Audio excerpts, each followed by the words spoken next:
सबसे पहले आपको ये पता लगाना पड़ेगा कि क्या आपको जीएसटी में रजिस्ट्रेशन लेना चाहिए या नहीं लेना चाहिए।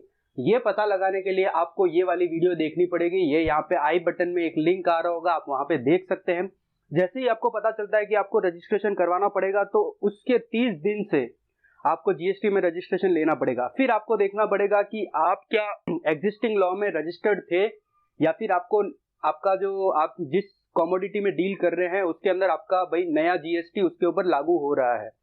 मतलब एग्जिस्टिंग रजिस्टर्ड मतलब आप अगर वैट में रजिस्टर्ड थे या फिर सर्विस टैक्स में रजिस्टर्ड थे या कोई भी एक्साइज में रजिस्टर्ड थे तो उनके लिए अलग प्रोसीजर है जीएसटी की। और जिनके लिए नया रजिस्ट्रेशन अभी आया है, जिनके जो उन कमोडिटी पे डील कर रहे हैं जिसके ऊपर जीएसटी अभी लगने वाला है, पहले कोई भी इनडायरेक्ट टैक्स उसके ऊपर नहीं लगता था, तो उन्हें अलग तरीके से रजिस्ट्रेशन लेना है। तो आइए जानते हैं इन रजिस्ट्रेशन के बारे में। सबसे पहले हम लोग जानेंगे कि अगर आपकी कमोडिटी पे नया रजिस्ट्रेशन इस बार जीएसटी लागू हो रहा है तो आप कैसे रजिस्ट्रेशन लेंगे।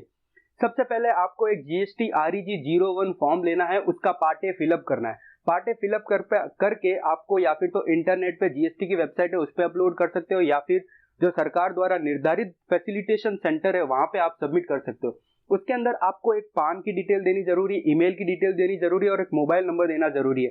पान आप देंगे वो ऑनलाइन वैलिडेट होगा कि भाई सही है कि नहीं है, और आप ईमेल देंगे तो उसके ऊपर ओटीपी भेजा जाएगा, ओटीपी वापस आपका वेरिफिकेशन होगा, same to same mobile number भी आपका ओटीपी के थ्रू वेरिफिकेशन होगा।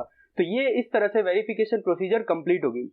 वेरिफिकेशन प्रोसीजर कंप्लीट होने के बाद में आपको एक टर्म रेफरेंस नंबर दिया जाएगा।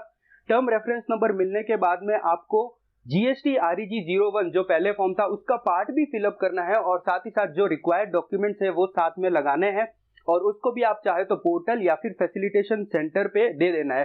फिर वो पोर्टल या फैसिलिटेशन सेंटर से ऑफिसर के पास चले जाएंगे, जो भी ऑफिसर होगा उनके पास सबमिट हो जाएंगे। और ये जैसे ही आप सबमिट कर देंगे पोर्टल या फैसिलिटेशन सेंटर पे तो आपको एक एक्नॉलेजमेंट जनरेट होगा कि भाई आपने सबमिट कर दिया है। एक्नॉलेजमेंट होगा जीएसटी REG 02 में। फिर उसके बाद में ऑफिसर के पास जाएगा, ऑफिसर 3 दिन का टाइम लेगा, फिर वो देखेगा कि उसे क्लैरिफिकेशन इसके अंदर मुझे चाहिए कोई मैटर पे या नहीं चाहिए। अगर उसको कोई क्लैरिफिकेशन नहीं चाहिए होगा तो वो आपको रजिस्ट्रेशन दे देगा। अगर उसको क्लैरिफिकेशन चाहिए होगा तो आपको जीएसटी REG 03 नोटिस में वो क्लैरिफिकेशन मंगवाएगा। नोटिस मिलेगा आपको REG 03 में, उसके 7 दिन में आपको उसे रिप्लाई करना है। रिप्लाई होगा जीएसटी REG 04 में। अगर वो रिप्लाई से सेटिस्फाई होता है ऑफिसर तो आपको रजिस्ट्रेशन दे देगा। अगर वो रिप्लाई से सेटिस्फेक्शन नहीं होता है तो आपकी जो एप्लीकेशन आपने की है उसको रिजेक्ट कर देगा जीएसटी REG 05 में। और अगर सपोज कीजिए आपने रिप्लाई नहीं किया तो वो रिजेक्ट कर देगा जीएसटी REG 05 में। उसके बाद में हम लोग बात करेंगे एग्जिस्टिंग रजिस्टर्ड, जो अभी हाल फिलहाल में वैट में या फिर तो सर्विस टैक्स में रजिस्टर्ड है, उन लोगों को किस तरह से रजिस्ट्रेशन लेना पड़ेगा। उन लोगों को पान नंबर तो उन्होंने पहले ही दिया ही होगा वैट वगैरह में, तो उनको अभी खाली ईमेल और मोबाइल नंबर देना होगा, वही ओटीपी की थ्रू वेरिफिकेशन होगा उसका, और ये आपको पोर्टल और फैसिलिटेशन सेंटर में देना है।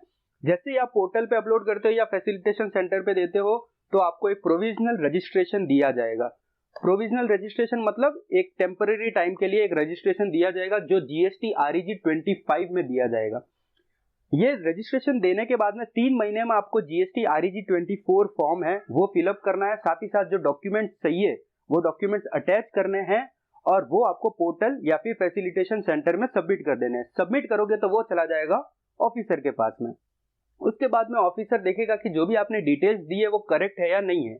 अगर वो देखता है कि डिटेल्स करेक्ट है तो वो रजिस्ट्रेशन दे देगा। अगर वो देखता है कि डिटेल्स करेक्ट नहीं है या फिर आपने डिटेल्स फर्निश नहीं की है तो फिर वो आपको नोटिस देगा जीएसटी REG 22 में। फिर नोटिस का आप रिप्लाई करते हो और वो समझता है कि भाई सेटिस्फाइड रिप्लाई बराबर है और वो सेटिस्फाई हो जाता है तो आपको रजिस्ट्रेशन दे देगा। और अगर आप भाई वो रिप्लाई से सेटिस्फाइड नहीं है तो जो आपको प्रोविजनल रजिस्ट्रेशन मिला था वो रजिस्ट्रेशन कैंसिल हो जाएगा जीएसटी REG 26 में। और अब बात करते हैं रजिस्ट्रेशन कैसे मिलेगा, किस फॉर्म में मिलेगा और उसकी इफेक्टिव डेट क्या होगी। रजिस्ट्रेशन आपको मिलेगा जीएसटी REG 06 के फॉर्म में मिलेगा, ऑनलाइन जनरेट होगा, प्रिंट आउट आप ऑनलाइन निकाल सकते हैं।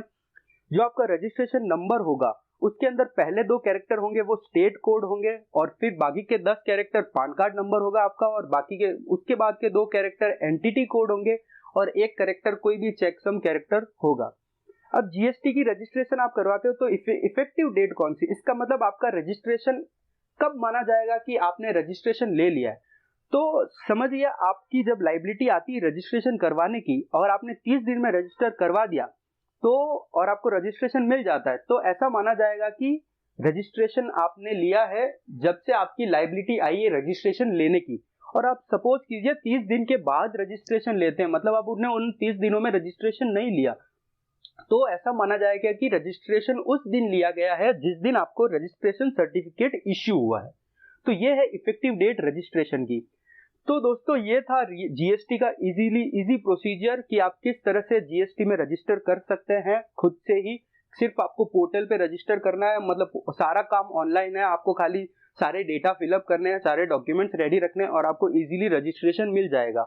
और इसी तरह की जीएसटी की जानकारी के लिए आप इस चैनल को सब्सक्राइब कर सकते हैं। और साथ ही साथ अगर आपको ये वीडियो पसंद आई हो और अगर आपको लगता है कि ये वीडियो आप आगे किसी के साथ शेयर करना चाहते हैं या फिर और इसमें कोई आपको क्वेरी है तो आप कमेंट में लिख सकते हैं। और इस वीडियो को लाइक करना ना भूलें और शेयर कीजिए अपने दोस्तों के साथ।